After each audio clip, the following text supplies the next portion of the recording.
ஒரு அமைச்சர் சொல்றாரு சும்மா கொஞ்சமா தானே முளைச்சிருக்கு நெல் அப்படின்னு சொல்றாரு. அது எப்படி பாக்குறீங்க? அத நான் ஏற்கனவே சொன்னது போல தான் தனக்கு வந்தா ரத்தம் மற்றவங்களுக்கு வந்து அது தக்காளி சட்னி என்ற நிலையில மனப்பான்மையில் இருக்கக்கூடிய அமைச்சர் பெருமக்கள் இந்த ஆட்சியில் இருக்கிறதுனால தான் இது மாதிரி கோர சம்பவங்கள்லாம் நடக்குது.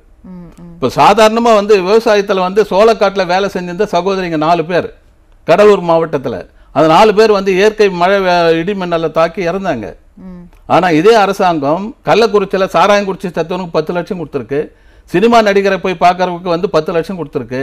ஆனா அந்த விவசாய கூலி தொழிலாளர்களுக்கு வந்து எவ்வளவு கொடுத்துருக்காங்க? இது ரொம்ப வெட்கக்கேடு இல்லையா? இது சிந்திக்க வேண்டாமா? அமைச்சர்களுடைய பதில் அப்படின்னு பார்த்தோம்னா தொடர்ச்சியா இப்போ விவசாயிகள் நேரடியா போய் எம்ஆர்கே பன்னீர்செல்வம் பார்க்குறாரு. அங்க போனா ஒரு விவசாயி தன்னுடைய குறைய சொல்றாரு, வேதனையை சொல்றாரு, ஒரு மரியாதை இல்லாம நீ போயா அப்படின்ற மாதிரி சொல்றாரு. விவசாயிகளை எந்த மனோபாவத்துல இவங்க பாக்குறாங்க? உண்மையாவே அவங்களுடைய வீட்டுல வேலை செய்யற அடியாட்கள் மாதிரி பாக்குறாங்க.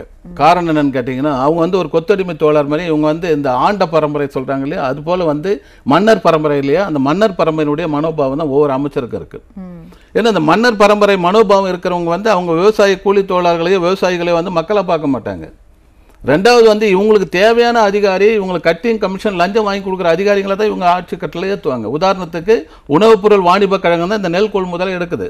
அந்த வாணிப கழகத்தில் கடந்த 8 முறை வந்து ஒரு எம்டி வந்து மாற்றப்பட்டிருக்கார். 8 முறை மாற்றப்பட்டாலும் நிர்வாக கோளாறுனால அங்கே ஸ்தம்பித்து இருக்கு. ரெண்டாவது வந்து டெண்டர் விடுறாங்க, இவங்க லாரி வந்து எடுத்துட்டு போறதுக்கு டெண்டர் விடுறாங்க. அந்த டெண்டர் வந்து 3 முறை கேன்சல் பண்ணியிருக்காங்க. ஏன் கேன்சல் பண்ணாங்கன்னு சொன்னா அவங்களுக்கு தேவையான கட்டிங் கமிஷன் கொடுக்குற ஆள் வந்து வரல.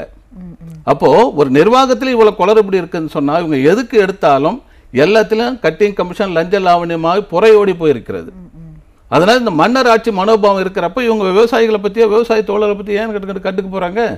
கண்டுக்கவே மாட்டாங்க. இந்த நிலை இப்படியே போச்சுன்னு சொன்னா உச்சகட்டத்தில் இவங்க வந்து சரியான பதிலடி மக்கள் கொடுக்கறதுக்கு தயாராயிட்டு